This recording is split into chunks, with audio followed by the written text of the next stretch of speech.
Dear students, ਇਸ question ਵਿੱਚ ਅਸੀਂ ਅਧਿਐਨ ਕਰਾਂਗੇ ਕਿ ਵਿਸ਼ਵ ਨੇ ਆਪਣੇ ਆਪ ਨੂੰ ਦੂਸਰੇ ਵਿਸ਼ਵ ਯੁੱਧ ਤੋਂ ਬਾਅਦ ਦੋ ਧਰੂਵੀ ਵਿਸ਼ਵ ਦੇ ਰੂਪ ਦੇ ਵਿੱਚ ਕਿਉਂ ਬਦਲਿਆ। ਕਿਉਂਕਿ ਦੂਸਰੇ ਵਿਸ਼ਵ ਯੁੱਧ ਤੋਂ ਪਹਿਲਾਂ ਪੂਰਾ ਵਿਸ਼ਵ ਹੈ ਜੋ ਉਸ ਨੂੰ ਬਹੁਤ ਧਰੂਵੀ ਮੰਨਿਆ ਜਾਂਦਾ ਸੀ, ਭਾਵ ਸ਼ਕਤੀ ਦੇ ਕਈ ਕੇਂਦਰ ਸੀ, ਪਰੰਤੂ ਦੂਸਰੇ ਵਿਸ਼ਵ ਯੁੱਧ ਤੋਂ ਬਾਅਦ ਦੇ ਵਿਸ਼ਵ ਨੂੰ ਟੂ ਪੋਲਰ ਵਰਲਡ ਮੰਨਿਆ ਜਾਂਦਾ ਹੈ। ਇਸ ਕੁਐਸਚਨ ਦੇ ਵਿੱਚ ਅਸੀਂ ਦੋ ਧਰੂਵੀ ਵਿਸ਼ਵ ਦੇ ਅਰਥ ਅਤੇ ਦੋ ਧਰੂਵੀ ਵਿਸ਼ਵ ਬਣਨ ਦੇ ਕਾਰਨਾਂ ਸੰਬੰਧੀ ਚਰਚਾ ਕਰਾਂਗੇ।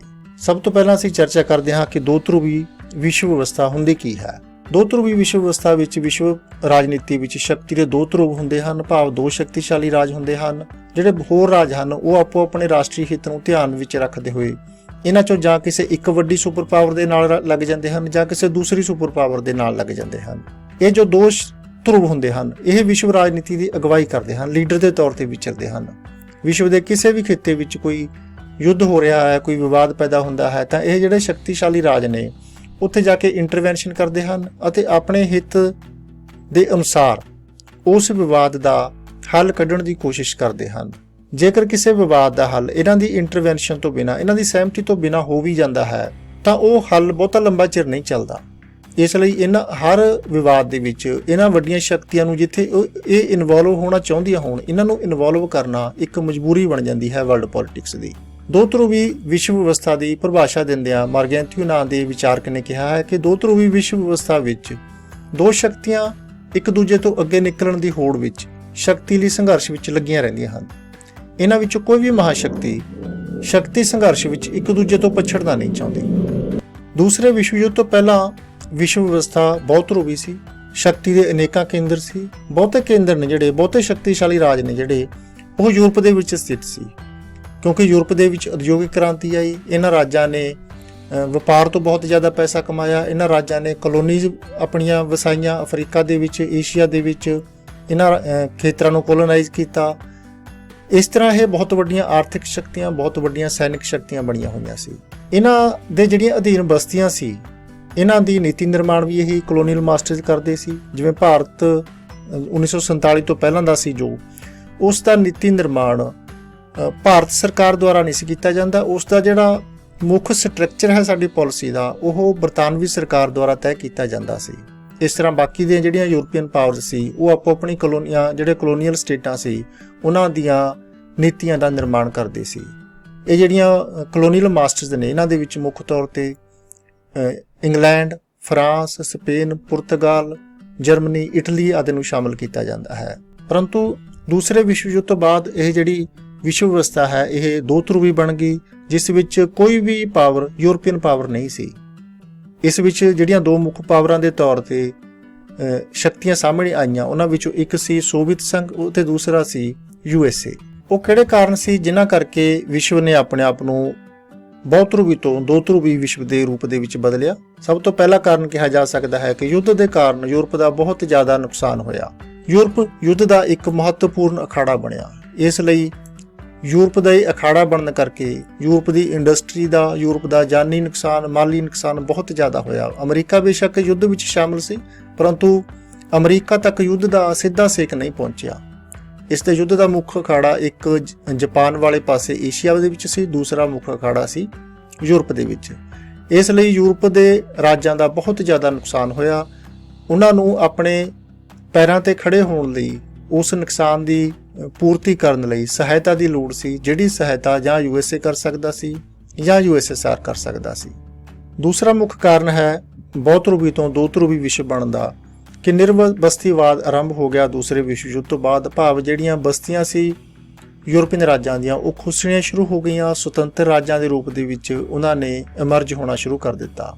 ਜਿਹੜੀਆਂ ਇਹ ਬਸਤੀਆਂ ਸੀ ਯੂਰਪੀਅਨ ਰਾਜਾਂ ਦੀਆਂ, ਇਹਨਾਂ ਤੋਂ ਬਹੁਤ ਆਰਥਿਕ ਲਾਭ ਹੋ ਰਿਹਾ ਸੀ ਯੂਰਪੀਅਨ ਰਾਜਾਂ ਨੂੰ। ਇਹਨਾਂ ਤੋਂ ਸੈਨਾ ਲਈ ਮੈਨ ਪਾਵਰ ਪ੍ਰਾਪਤ ਹੋ ਰਹੀ ਸੀ। ਇਹਨਾਂ ਦੀਆਂ ਜਿਹੜੀਆਂ ਇਹਨਾਂ ਦੀਆਂ ਪਾਲਿਸੀਜ਼ ਨੇ ਜਿਹੜੀਆਂ ਉਹ ਵੀ ਯੂਰਪੀਅਨ ਮਾਸਟਰਸ ਦੇ ਹੱਥਾਂ ਵਿੱਚ ਸੀ। ਪਰੰਤੂ ਜਦੋਂ ਇਹ ਬਸਤੀਆਂ ਆਜ਼ਾਦ ਹੋ ਗਈਆਂ, ਸੁਤੰਤਰ ਰਾਜ ਬਣ ਗਏ ਤਾਂ ਯੂਰਪੀਅਨ ਰਾਜਾਂ ਦੇ ਪ੍ਰਭਾਵ ਦੇ ਵਿੱਚ, ਆਰਥਿਕ ਸੋਮਿਆਂ ਦੇ ਵਿੱਚ, ਰਾਜਨੀਤਿਕ ਉਹਨਾਂ ਦੇ ਕੱਦ ਦੇ ਵਿੱਚ ਬਹੁਤ ਗਿਰਾਵਟ ਆਈ। ਇੱਥੇ ਜੇ ਅਸੀਂ ਦੋ ਸਮਿਆਂ ਦੇ ਵਿਸ਼ਵ ਦੇ ਨਕਸ਼ੇ ਨੂੰ ਵੇਖੀਏ ਤਾਂ ਅਸੀਂ ਦੇਖਦੇ ਹਾਂ ਕਿ 1914 ਦੇ ਵਿੱਚ ਪੂਰੀ ਦਾ ਪੂਰਾ ਅਫਰੀਕਨ ਕੰਟੀਨੈਂਟ ਯੂਰਪੀਅਨ ਪਾਵਰਸ ਦੇ ਹੱਥਾਂ ਦੇ ਵਿੱਚ ਹੈ। ਇਹਨਾਂ ਦੇ ਵਿੱਚੋਂ ਕੁਝ ਹਿੱਸੇ ਨੇ ਜਿਹੜੇ ਉਹ ਬ੍ਰਿਟੇਨ ਦੇ ਅਧੀਨ ਸੀ, ਕੁਝ ਹਿੱਸੇ ਫਰਾਂਸ ਦੇ ਅਧੀਨ ਸੀ, ਕੁਝ ਇਟਲੀ ਦੇ ਅਧੀਨ ਸੀ, ਕੁਝ ਜਰਮਨੀ ਦੇ ਅਧੀਨ ਸੀ। ਇਸੇ ਤਰ੍ਹਾਂ ਏਸ਼ੀਆ ਦਾ ਇੱਕ ਬਹੁਤ ਵੱਡਾ ਹਿੱਸਾ ਬ੍ਰਿਟੇਨ ਦੇ ਅਧੀਨ ਸੀ। ਆਸਟ੍ਰੇਲੀਆ ਬ੍ਰਿਟੇਨ ਦੇ ਅਧਿਰਾਜ ਦੇ ਰੂਪ ਦੇ ਵਿੱਚ ਸੀ। ਕੈਨੇਡਾ ਬ੍ਰਿਟੇਨ ਦੇ ਅਧਿਰਾਜ ਦੇ ਰੂਪ ਦੇ ਵਿੱਚ ਸੀ। ਪਰੰਤੂ ਜਦੋਂ 1950 ਦਾ ਨਕਸ਼ਾ ਦੇਖਦੇ ਹਾਂ ਤਾਂ ਅਸੀਂ ਦੇਖਦੇ ਹਾਂ ਕਿ ਦੁਨੀਆ ਦੇ ਬਹੁਤੇ ਜਿਹੜੀਆਂ ਕਲੋਨੀਜ਼ ਨੇ ਉਹ ਆਜ਼ਾਦ ਹੋ ਚੁੱਕੀਆਂ ਨੇ। ਕੇਵਲ ਕੁਝ ਅਧਿਰਾਜ ਜਿਹੜੇ ਸਿਰਫ ਨਾਂ ਦੇ ਅਧਿਰਾਜ ਨੇ ਯੂਨਾਈਟਿਡ ਕਿੰਗਡਮ ਦੇ ਜਾਂ ਉਹ ਬੱਚੇ ਨੇ, ਜਾਂ ਕੁਝ ਰਾਜ ਨੇ ਜਿਹੜੇ ਅਜੇ ਵੀ ਇਹਨਾਂ ਦੀਆਂ ਬਸਤੀਆਂ ਦੇ ਰੂਪ ਦੇ ਵਿੱਚ ਸੀ। ਪਰੰਤੂ ਬਹੁਤੇ ਜਿਹੜੇ ਇਲਾਕੇ ਨੇ ਉਹ ਇਹਨਾਂ ਕਲੋਨੀਅਲ ਮਾਸਟਰਸ ਤੋਂ ਸੁਤੰਤਰ ਹੋ ਚੁੱਕੇ ਸੀ ਸੈਕੰਡ ਵਰਲਡ ਵਾਰ ਤੋਂ ਬਾਅਦ। ਇਸ ਲਈ ਇਹਨਾਂ ਦਾ ਪ੍ਰਭਾਵ, ਇਹਨਾਂ ਦੀ ਸ਼ਕਤੀ ਦੇ ਵਿੱਚ ਬਹੁਤ ਜ਼ਿਆਦਾ ਕਮੀ ਆਈ ਯੂਰਪੀਅਨ ਪਾਵਰਸ ਦੀ। ਤੀਸਰਾ ਮੁੱਖ ਕਾਰਨ ਹੈ ਯੂਰਪ ਨੂੰ ਆਪਣੇ ਪੁਨਰ ਨਿਰਮਾਣ ਦੀ ਲੋੜ ਪਈ, ਕਿਉਂਕਿ ਯੂਰਪ ਦਾ ਬਹੁਤ ਜ਼ਿਆਦਾ ਨੁਕਸਾਨ ਹੋਇਆ ਸੀ ਦੂਸਰੇ ਵਿਸ਼ਵ ਯੁੱਧ ਦੇ ਵਿੱਚ। ਇਸ ਲਈ ਯੂਰਪ ਦਾ ਆਪਣੇ ਆਪ ਸੰਭਲਣਾ ਮੁਸ਼ਕਿਲ ਸੀ। ਯੂਰਪ ਨੂੰ ਬਾਹਰੀ ਸਹਾਇਤਾ ਦੀ ਲੋੜ ਪਈ, ਜਿਹੜੀ ਸਹਾਇਤਾ ਮੁੱਖ ਤੌਰ ਤੇ USA ਨੇ ਪੂਰੀ ਕੀਤੀ ਮਾਰਸ਼ਲ ਯੋਜਨਾ ਦੇ ਤਹਿਤ। ਮਾਰਸ਼ਲ ਯੋਜਨਾ ਦੇ ਤਹਿਤ ਬਹੁਤ ਭਾਰੀ ਆਰਥਿਕ ਸਹਾਇਤਾ USA ਨੇ ਪ੍ਰੋਵਾਈਡ ਕੀਤੀ। ਇਹ ਸਹਾਇਤਾ ਸਭ ਤੋਂ ਜ਼ਿਆਦਾ UK ਨੂੰ, ਜਿਹੜੀ 3297 ਮਿਲੀਅਨ US$ ਸੀ ਉਸ ਸਮੇਂ, ਜਿਹੜੀ 1945 ਤੋਂ 50 ਦੇ ਸਮੇਂ ਦੌਰਾਨ ਬਹੁਤੀ ਸਹਾਇਤਾ ਪ੍ਰਦਾਨ ਕੀਤੀ ਗਈ। ਫਰਾਂਸ ਨੂੰ ਤਕਰੀਬਨ $2300 ਮਿਲੀਅਨ। ਇਸੇ ਤਰ੍ਹਾਂ West Germany, Italy and Trieste, Netherlands, Belgium and Luxembourg, ਇਹਨਾਂ ਸਾਰੇ ਰਾਜਾਂ ਨੂੰ ਭਾਰੀ ਆਰਥਿਕ ਸਹਾਇਤਾ ਅਮਰੀਕਾ ਨੇ ਪ੍ਰੋਵਾਈਡ ਕੀਤੀ। ਜਦੋਂ ਇੰਨੀ ਜ਼ਿਆਦਾ ਆਰਥਿਕ ਸਹਾਇਤਾ ਅਮਰੀਕਾ ਪ੍ਰੋਵਾਈਡ ਕਰ ਰਿਹਾ ਸੀ ਤਾਂ ਅਮਰੀਕਾ ਦਾ ਇੱਕ ਲੀਡਰ ਦੇ ਰੂਪ ਦੇ ਵਿੱਚ ਉੱਭਰਨਾ, ਇੱਕ ਸੁਪਰ ਪਾਵਰ ਦੇ ਰੂਪ ਦੇ ਵਿੱਚ ਉੱਭਰਨਾ ਕੁਦਰਤੀ ਸੀ, ਅਤੇ ਇਹਨਾਂ ਰਾਜਾਂ ਦਾ ਸਨਮਾਨ ਹੇਠਾਂ ਆਉਣਾ ਉਹ ਵੀ ਕੁਦਰਤੀ ਸੀ ਜਿਹੜੇ ਆਰਥਿਕ ਸਹਾਇਤਾ ਅਮਰੀਕਾ ਤੋਂ ਪ੍ਰਾਪਤ ਕਰ ਰਹੇ ਸੀ। ਚੌਥਾ ਕਾਰਨ ਹੈ ਕਿ ਅਮਰੀਕਾ ਨੇ ਆਪਣੀ ਅਲੱਗ ਰਹਿਣ ਦੀ ਪਾਲਿਸੀ ਦਾ ਤਿਆਗ ਕਰ ਦਿੱਤਾ। ਪਹਿਲਾਂ ਜਿਹੜੀ ਅਮਰੀਕਾ ਦੀ ਪਾਲਿਸੀ ਸੀ ਉਹ ਇਹ ਸੀ ਕਿ ਅਸੀਂ ਸੰਸਾਰ ਦੇ ਝਗੜਿਆਂ ਤੋਂ ਵੱਖਰੇ ਰਹਿਣਾ ਹੈ ਤਾਂ ਕਿ ਅਸੀਂ ਆਪਣੇ ਆਪ ਨੂੰ ਸੇਫ ਰੱਖ ਸਕੀਏ। ਪਰੰਤੂ ਸੈਕੰਡ ਵਰਲਡ ਵਾਰ ਤੋਂ ਬਾਅਦ ਜਦੋਂ ਸ਼ਕਤੀ ਦਾ ਇੱਕ ਖਲਾਅ ਪੈਦਾ ਹੋ ਗਿਆ, ਯੂਰਪੀਅਨ ਰਾਜ ਤਬਾਹੀ ਦੇ ਕੰਢੇ ਤੱਕ ਚਲੇ ਗਏ, ਤਾਂ ਅਮਰੀਕਾ ਨੂੰ ਲੱਗਾ ਕਿ ਹੁਣ ਸਾਨੂੰ ਆਪਣੀ ਪਾਲਿਸੀ ਦੇ ਵਿੱਚ ਚੇਂਜ ਕਰਨੀ ਪਵੇਗੀ, ਵਿਸ਼ਵ ਪੋਲਿਟਿਕਸ ਦੇ ਵਿੱਚ ਐਕਟਿਵ ਭੂਮਿਕਾ ਨਿਭਾਉਣੀ ਪਵੇਗੀ, ਨਹੀਂ ਤਾਂ USSR ਹੌਲੀ-ਹੌਲੀ ਪੂਰੇ ਵਿਸ਼ਵ ਨੂੰ ਆਪਣੇ ਰੰਗ ਦੇ ਵਿੱਚ ਰੰਗ ਲਏਗਾ, ਪੂਰੇ ਵਿਸ਼ਵ ਦੇ ਵਿੱਚ ਸਾਮਵਾਦ ਪੈਦਾ ਹੋ ਜਾਵੇਗਾ। ਇਸ ਲਈ ਅਮਰੀਕਾ ਨੇ ਆਪਣੀ ਇੱਕ ਪਾਲਿਸੀ ਡਿਕਲੇਅਰ ਕੀਤੀ। ਉਹ ਪਾਲਿਸੀ ਸੀ ਕਿ ਸਾਮਵਾਦ ਦੇ ਪਸਾਰ ਨੂੰ ਰੋਕਣਾ ਸਾਡੀ ਜ਼ਿੰਮੇਵਾਰੀ ਹੈ। ਜਿੱਥੇ ਵੀ ਸਾਮਵਾਦ ਪਸਾਰ ਕਰਨ ਦੀ ਕੋਸ਼ਿਸ਼ ਕਰੇਗਾ ਵਿਸ਼ਵ ਦੇ ਵਿੱਚ, ਅਸੀਂ ਉਸ ਨੂੰ ਰੋਕਾਂਗੇ। ਇਸ ਤਰ੍ਹਾਂ ਅਮਰੀਕਾ ਦੁਆਰਾ ਐਕਟਿਵ ਪਾਰਟਿਸਿਪੇਸ਼ਨ ਦੇ ਨਾਲ ਅਮਰੀਕਾ ਇੱਕ ਵਰਲਡ ਪੋਲਿਟਿਕਸ ਦੇ ਵਿੱਚ ਲੀਡਰ ਬਣ ਗਿਆ। ਪੰਜਵਾਂ ਕਾਰਨ ਹੈ ਇਸ ਦੇ ਬਰਾਬਰ ਹੀ ਸੋਵੀਅਤ ਸੰਘ ਨੇ ਵੀ ਵਰਲਡ ਪੋਲਿਟਿਕਸ ਦੇ ਵਿੱਚ ਐਕਟਿਵ ਭੂਮਿਕਾ ਨਿਭਾਉਣੀ ਸ਼ੁਰੂ ਕਰ ਦਿੱਤੀ। ਸੈਕੰਡ ਵਰਲਡ ਵਾਰ ਤੋਂ ਪਹਿਲਾਂ USSR ਦੀ ਪਾਲਿਸੀ ਵੀ ਇਹੀ ਸੀ ਕਿ ਆਪਣੇ ਇਲਾਕੇ ਦੇ ਵਿੱਚ ਕਮਿਊਨਿਜ਼ਮ ਨੂੰ ਸਟਰੋਂਗ ਕਰਨਾ ਹੈ ਤਾਂ ਕਿ ਕੋਈ ਕਾਊਂਟਰ ਰੈਵੋਲੂਸ਼ਨ ਕਰਵਾ ਕੇ ਕਿਤੇ ਦੁਬਾਰਾ ਫਿਰ ਨਾਨ ਕਮਿਊਨਿਸਟ ਸਿਸਟਮ ਸਾਡੇ ਲਾਗੂ ਨਾ ਕਰਵਾ ਦਿੱਤਾ ਜਾਵੇ, ਭਾਵ ਕਮਿਊਨਿਜ਼ਮ ਕਿਤੇ ਫੇਲ ਨਾ ਹੋ ਜੇ। ਉਹਨਾਂ ਨੇ ਜਰਮਨ ਨਾਲ ਵੀ ਸੰਧੀ ਕੀਤੀ ਹੋਈ ਸੀ। ਬੇਸ਼ੱਕ ਜਰਮਨ ਦੇ ਅਸਾਰ ਪਹਿਲਾਂ ਹੀ ਲੱਗਦੇ ਸੀ ਹਿਟਲਰ ਦੇ ਅਧੀਨ, ਜਦੋਂ ਜਰਮਨ ਆਇਆ ਕਿ ਇਹ ਸ਼ਰਾਰਤਬਾਜ਼ੀ ਕਰੇਗਾ, ਦੂਸਰੇ ਰਾਜਾਂ ਨੂੰ ਪਰੇਸ਼ਾਨ ਕਰੇਗਾ, ਕਿਉਂਕਿ ਉਸ ਦੀਆਂ ਫਾਸ਼ੀਵਾਦੀ ਰਾਈਟਿਸਟ ਪਾਲਿਸੀ ਸੀ ਹਿਟਲਰ ਦੀਆਂ। ਪਰੰਤੂ USSR ਨੇ ਇਸ ਤੋਂ ਕਿਨਾਰਾ ਕਰਦੇ ਹੋਏ ਜਰਮਨੀ ਨਾਲ ਵੀ ਇੱਕ ਗੁਪਤ ਸਮਝੌਤਾ ਕਰ ਲਿਆ ਕਿ ਆਪਾਂ ਇੱਕ ਦੂਜੇ ਤੇ ਹਮਲਾ ਨਹੀਂ ਕਰਨਾ, ਕਿਉਂਕਿ ਇਹ ਰਾਜ ਨੇੜੇ-ਨੇੜੇ ਲੱਗਦੇ ਸੀ ਇੱਕ ਦੂਜੇ ਦੇ, ਹੱਦਾਂ ਤਾਂ ਨਹੀਂ ਲੱਗਦੀਆਂ ਸੀ। ਪਰੰਤੂ ਜਦੋਂ ਜਰਮਨ ਨੇ ਸਿੱਧਾ USSR ਤੇ ਹਮਲਾ ਕਰ ਦਿੱਤਾ ਤਾਂ USSR ਨੂੰ ਪਹਿਲਾਂ ਵਰਲਡ ਵਾਰ ਦੇ ਵਿੱਚ ਆਉਣਾ ਪਿਆ, ਅਤੇ ਫਿਰ ਇਹਨੂੰ ਲੱਗਿਆ ਕਿ ਅਸੀਂ ਆਪਣੇ ਹਿੱਤ ਦੀ ਰੱਖਿਆ ਇੰਟਰਨੈਸ਼ਨਲ ਪੋਲਿਟਿਕਸ ਵਿੱਚ ਤਾਂ ਕਰ ਸਕਦੇ ਹਾਂ ਜੇ ਅਸੀਂ ਐਕਟਿਵ ਇਨਵੋਲਵਮੈਂਟ ਕਰਾਂਗੇ ਵਰਲਡ ਪੋਲਿਟਿਕਸ ਦੇ ਵਿੱਚ, ਤਾਂ ਹੀ ਅਸੀਂ ਵਿਸ਼ਵ ਦੇ ਦੂਸਰੇ ਰਾਜਾਂ ਦੇ ਵਿੱਚ ਕਮਿਊਨਿਜ਼ਮ ਦਾ ਵਿਸਥਾਰ ਕਰ ਸਕਦੇ ਹਾਂ, ਜਿਹੜਾ ਕਿ ਕਮਿਊਨਿਸਟ ਵਿਚਾਰਧਾਰਾ ਦਾ ਇੱਕ ਉਦੇਸ਼ ਹੈ। ਛੇਵਾਂ ਕਾਰਨ ਹੈ ਸ਼ੀਤ ਯੁੱਧ ਆਰੰਭ ਹੋ ਗਿਆ। ਜਿਉਂ ਹੀ ਵਿਸ਼ਵ ਯੁੱਧ ਖਤਮ ਹੋਇਆ, ਕੋਲਡ ਵਾਰ ਸ਼ੁਰੂ ਹੋ ਗਈ। ਇਸ ਮਾਹੌਲ ਦੇ ਵਿੱਚ ਹਰ ਰਾਜ ਆਪਣੇ ਆਪ ਨੂੰ ਇਨਸਿਕਿਉਰ ਮਹਿਸੂਸ ਕਰਨ ਲੱਗਿਆ। ਹਰ ਰਾਜ ਨੂੰ ਲੱਗਿਆ ਕਿ ਅਸੀਂ ਆਪਣੀ ਸੁਰੱਖਿਆ ਇਕੱਲੇ ਆਪ ਨਹੀਂ ਕਰ ਸਕਦੇ, ਸਾਨੂੰ ਕਿਸੇ ਵੱਡੀ ਪਾਵਰ ਦੀ ਛਤਰੀ ਦੀ ਜ਼ਰੂਰਤ ਪਵੇਗੀ।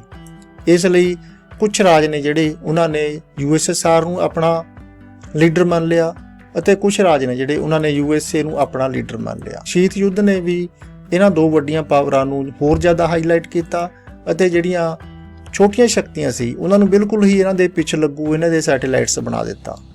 ਸੱਤਵਾਂ ਕਾਰਨ ਹੈ ਸੈਨਿਕ ਗਠਬੰਧਨਾਂ ਦਾ ਨਿਰਮਾਣ ਹੋਇਆ। ਜਦੋਂ ਬਹੁਤੇ ਰਾਜਾਂ ਨੂੰ ਲੱਗਣ ਲੱਗਿਆ ਕਿ ਸਾਨੂੰ ਕਿਸੇ ਵੱਡੀ ਸ਼ਕਤੀ ਦੀ ਜ਼ਰੂਰਤ ਪਵੇਗੀ ਕਿਸੇ ਯੁੱਧ ਤੋਂ ਬਚਣ ਲਈ, ਕਿਸੇ ਹਮਲੇ ਤੋਂ ਬਚਣ ਲਈ, ਤਾਂ ਵੱਡੀਆਂ ਸ਼ਕਤੀਆਂ ਨੇ ਸੈਨਿਕ ਗਠਬੰਧਨਾਂ ਦੇ ਵਿੱਚ ਦੂਸਰੇ ਰਾਜਾਂ ਨੂੰ ਸ਼ਾਮਲ ਕਰਨਾ ਸ਼ੁਰੂ ਕੀਤਾ। ਸਭ ਤੋਂ ਪਹਿਲਾਂ ਸੈਨਿਕ ਸੰਗਠਨ USA ਨੇ ਬਣਾਇਆ, ਜਿਸ ਨੂੰ ਨਾਟੋ ਕਿਹਾ ਜਾਂਦਾ ਹੈ। ਇੱਥੇ ਜਿਹੜੇ ਗੂੜੇ ਨੀਲੇ ਰੰਗ ਨਾਲ ਦਿਖਾਏ ਗਏ ਸਾਰੇ ਰਾਜ ਹਨ ਉਹ ਨਾਟੋ ਦੇ ਮੈਂਬਰ ਬਣੇ। ਇਸ ਦਾ ਲੀਡਰ USA ਸੀ। ਫਿਰ ਸੀਟੋ ਦੀ ਸਥਾਪਨਾ ਕੀਤੀ ਗਈ, south East Asia treaty organisation, ਜਿਹਦੇ ਵਿੱਚ ਸਾਊਥ ਈਸਟ ਏਸ਼ੀਆ ਦੇ ਕੁਝ ਕੰਟਰੀ ਤੇ ਕੁਝ ਉਹ ਕੰਟਰੀਜ਼ ਜਿਹੜੇ ਚਾਹੇ ਇਸ ਖਿੱਤੇ ਵਿੱਚ ਨਹੀਂ ਸੀ, ਪਰੰਤੂ ਇਸ ਖਿੱਤੇ ਨਾਲ ਜਿਨ੍ਹਾਂ ਦੇ ਇੰਟਰਸਟ ਜੁੜੇ ਹੋਏ ਸੀ ਉਹ ਇਸ ਸੰਧੀ ਦੇ ਮੈਂਬਰ ਬਣੇ। ਇਸ ਦਾ ਆਗੂ ਵੀ USA ਸੀ। ਫਿਰ ਸੈਂਟੋ ਦੀ ਸਥਾਪਨਾ ਕੀਤੀ ਗਈ, ਜਿਸ ਦੇ ਵਿੱਚ ਟਰਕੀ, ਈਰਾਨ, ਇਰਾਕ, ਪਾਕਿਸਤਾਨ ਅਤੇ ਬ੍ਰਿਟੇਨ ਸ਼ਾਮਲ ਸੀ। ਇਸ ਤਰ੍ਹਾਂ ਇਹ ਜਿਹੜੇ ਅੰਤਰਰਾਸ਼ਟਰੀ ਸਮਝੌਤੇ ਹੋਏ, ਸੈਨਿਕ ਗਠਬੰਧਨ ਹੋਏ, ਇਹ ਜਾਂ ਤਾਂ USA ਦੀ ਸਪੋਰਟ ਨਾਲ, USA ਦੀ ਅਗਵਾਈ ਦੇ ਵਿੱਚ ਹੋਏ, ਜਾਂ ਫਿਰ ਉਹ USSR ਦੀ ਅਗਵਾਈ ਦੇ ਵਿੱਚ ਹੋਏ, ਜਿਵੇਂ ਵਾਰਸਾ ਪੈਕਟ। ਇਹਨਾਂ ਸੈਨਿਕ ਗਠਬੰਧਨਾਂ ਨੇ ਦੂਸਰੇ ਰਾਜਾਂ ਨੂੰ ਇਹਨਾਂ ਵੱਡੀਆਂ ਪਾਵਰਸ ਦੇ ਇੱਕ ਤਰ੍ਹਾਂ ਨਾਲ ਸਬੋਰਡੀਨੇਟ ਬਣਾ ਦਿੱਤਾ ਅਤੇ ਸੈਨਿਕ ਗਠਬੰਧਨਾਂ ਦੇ ਲੀਡਰ ਹੋਣ ਦੇ ਨਾਤੇ ਇਹ ਉਹਨਾਂ ਰਾਜਾਂ ਦੇ ਲੀਡਰ ਬਣ ਗਏ ਅਤੇ ਵਿਸ਼ਵ ਨੇ ਆਪਣੇ ਆਪ ਨੂੰ ਮਲਟੀਪੋਲਰ ਤੋਂ ਟੂ ਪੋਲਰ ਦੇ ਵਿੱਚ ਬਦਲ ਲਿਆ। 8ਵਾਂ ਕਾਰਨ ਸੀ ਆਰਥਿਕ ਸਹਾਇਤਾ ਦੀ ਬਹੁਤ ਜ਼ਿਆਦਾ ਲੋੜ ਪਈ ਸੈਕੰਡ ਵਰਲਡ ਵਾਰ ਤੋਂ ਬਾਅਦ, ਵਿਸ਼ੇਸ਼ ਕਰਕੇ ਉਹਨਾਂ ਰਾਜਾਂ ਨੂੰ ਜਿਹੜੇ ਨਵੇਂ-ਨਵੇਂ ਸੁਤੰਤਰ ਹੋਏ ਸੀ ਆਪਣੇ ਕੋਲੋਨੀਅਲ ਮਾਸਟਰਸ ਕੋਲੋਂ, ਕਿਉਂਕਿ ਇਹਨਾਂ ਰਾਜਾਂ ਦਾ ਉਦਯੋਗ, ਵਪਾਰ, ਇਹਨਾਂ ਦੀ ਇੰਡਸਟਰੀ ਸਾਰਾ ਕੁਝ ਸਾਮਰਾਜਵਾਦੀ ਸ਼ਕਤੀਆਂ ਨੇ ਤਬਾਹ ਕਰ ਦਿੱਤਾ ਸੀ। ਇਹ ਰਾਜ ਆਪਣੀਆਂ ਜਿਹੜੀਆਂ ਮੌਲਿਕ ਜ਼ਰੂਰਤਾਂ ਨੇ ਉਹ ਵੀ ਪੂਰੀਆਂ ਨਹੀਂ ਸੀ ਕਰ ਸਕਦੇ। ਰੋਟੀ, ਕੱਪੜਾ, ਮਕਾਨ ਦੀਆਂ ਜ਼ਰੂਰਤਾਂ, ਆਪਣੇ ਡਿਫੈਂਸ ਦੀਆਂ ਜ਼ਰੂਰਤਾਂ, ਉਹ ਜ਼ਰੂਰਤਾਂ ਵੀ ਪੂਰੀਆਂ ਨਹੀਂ ਸੀ ਕਰ ਸਕਦੇ। ਇੰਡਸਟਰੀਅਲਾਈਜ਼ ਨਹੀਂ ਸੀ ਕਰ ਸਕਦੇ ਆਪਣੇ ਆਪ ਨੂੰ। ਇਹਨਾਂ ਨੂੰ ਆਰਥਿਕ ਸਹਾਇਤਾ ਦੀ ਲੋੜ ਸੀ ਤੇ ਉਹ ਸਹਾਇਤਾ ਜਾਂ USA ਕਰ ਸਕਦਾ ਸੀ ਜਾਂ USSR ਕਰ ਸਕਦਾ ਸੀ। ਇਹਨਾਂ ਨੂੰ ਤਕਨੀਕੀ ਸਹਾਇਤਾ ਦੀ ਲੋੜ ਸੀ ਤੇ ਉਹ ਕਿਸੇ ਵੀ ਕਿਸਮ ਦੀ ਸਹਾਇਤਾ ਤਾਂ ਕੀਤੀ ਜਾਂਦੀ ਸੀ ਵੱਡੀਆਂ ਸ਼ਕਤੀਆਂ ਦੁਆਰਾ ਜਿਹੇ ਉਹਨਾਂ ਦੇ ਗੁੱਟ ਵਿੱਚ ਸ਼ਾਮਲ ਹੁੰਦੇ ਸੀ। ਇਸ ਤਰ੍ਹਾਂ ਬਹੁਤੇ ਜਿਹੜੇ ਨਵੇਂ ਸੁਤੰਤਰ ਹੋਏ ਰਾਜ ਨੇ ਉਹ ਵੀ USSR ਜਾਂ USA ਦੇ ਕਿਸੇ ਨਾ ਕਿਸੇ ਇੱਕ ਬਲਾਕ ਦੇ ਵਿੱਚ ਸ਼ਾਮਲ ਹੋਏ ਤੇ ਉਹਨਾਂ ਨੇ ਵੀ ਇਹਨਾਂ ਦੋਹਾਂ ਚੋਂ ਕਿਸੇ ਇੱਕ ਮਹਾਸ਼ਕਤੀ ਦੀ ਅਗਵਾਈ ਸਵੀਕਾਰ ਕਰ ਲਈ। ਇਹਨਾਂ ਸਾਰੇ ਕਾਰਨਾਂ ਦਾ ਅਧਿਐਨ ਕਰਨ ਤੋਂ ਬਾਅਦ ਅਸੀਂ ਇਸ ਸਿੱਟੇ ਤੇ ਪਹੁੰਚ ਸਕਦੇ ਹਾਂ ਕਿ 1940 ਤੱਕ ਜਿਹੜਾ ਸ਼ਕਤੀ ਦਾ ਧਰੂਵੀਕਰਨ ਹੈ ਉਸ ਨੂੰ ਬਹੁਤ ਧਰੂਵੀਕਰਨ ਕਿਹਾ ਜਾਂਦਾ ਹੈ। ਬਹੁਤ ਧਰੂਵੀ ਦੁਨੀਆ ਸੀ 1940 ਤੋਂ ਪਹਿਲਾਂ, ਜਿੱਥੇ France, Italy, USSR, USA, Germany, United Kingdom ਵਰਗੇ ਕਈ ਇਸ ਤਰ੍ਹਾਂ ਦੇ ਰਾਜ ਸੀ ਜਿਨ੍ਹਾਂ ਨੂੰ ਵੱਡੀਆਂ ਪਾਵਰਸ ਗਿਣਿਆ ਜਾਂਦਾ ਸੀ। ਇਹਨਾਂ ਚੋਂ ਬਹੁਤੇ ਰਾਜ ਨੇ ਜਿਹੜੇ ਯੂਰਪੀਅਨ ਰਾਜ ਸੀ, ਜਿਵੇਂ France, Italy, Germany, United Kingdom. ਅਤੇ 1939 'ਚ ਜਦੋਂ ਸੈਕੰਡ ਵਰਲਡ ਵਾਰ ਸ਼ੁਰੂ ਹੋਈ, 1945 ਤੱਕ ਚੱਲੀ, ਉਸ ਦੇ ਵਿੱਚ ਯੂਰਪ ਦਾ ਬਹੁਤ ਜ਼ਿਆਦਾ ਨੁਕਸਾਨ ਹੋਇਆ ਅਤੇ ਯੂਰਪੀਅਨ ਪਾਵਰਸ ਸੀ ਜਿਹੜੀਆਂ ਉਹ ਕਮਜ਼ੋਰ ਹੋ ਗਈਆਂ। ਫਰਾਂਸ, ਯੂਨਾਈਟਿਡ ਕਿੰਗਡਮ, ਇਹਨਾਂ ਦਾ ਬਹੁਤ ਜ਼ਿਆਦਾ ਨੁਕਸਾਨ ਹੋਇਆ, ਇਹਨਾਂ ਦੀਆਂ ਕਲੋਨੀਜ਼ ਖੁੱਸ ਗਈਆਂ। ਜਰਮਨੀ ਦੀ ਵੰਡ ਕੀਤੀ ਗਈ। ਇਟਲੀ ਹੈ ਜਿਹੜਾ ਇਹ ਵੀ ਹਾਰੇ ਹੋਏ ਰਾਜਾਂ 'ਚ ਸ਼ਾਮਲ ਸੀ, ਜਰਮਨੀ ਵੀ ਹਾਰੇ ਹੋਏ ਰਾਜਾਂ 'ਚ ਸ਼ਾਮਲ ਸੀ। ਇਸ ਲਈ ਯੂਰਪੀਅਨ ਪਾਵਰਸ ਨੇ ਜਿਹੜੀਆਂ ਉਹ ਪਾਵਰ ਸੈਂਟਰ ਦੇ ਤੌਰ 'ਤੇ ਖਤਮ ਹੋ ਗਈਆਂ। USA ਅਤੇ USSR ਸ਼ਕਤੀ ਦੇ ਵੱਡੇ ਧੁਰਿਆਂ ਦੇ ਤੌਰ 'ਤੇ ਉੱਭਰੇ, ਵਰਲਡ ਪੋਲਿਟਿਕਸ ਦੇ ਲੀਡਰਾਂ ਦੇ ਤੌਰ 'ਤੇ ਉੱਭਰੇ ਅਤੇ ਵਿਸ਼ਵ ਨੇ 1940 ਤੋਂ ਬਾਅਦ ਆਪਣੇ ਆਪ ਨੂੰ ਬਹੁ ਧਰੂਵੀ ਤੋਂ ਬਾਅਦ ਦੋ ਧਰੂਵੀ ਵਿਸ਼ਵ ਦੇ ਰੂਪ ਦੇ ਵਿੱਚ ਬਦਲ ਲਿਆ। ਬਹੁਤ ਬਹੁਤ ਧੰਨਵਾਦ। Good luck.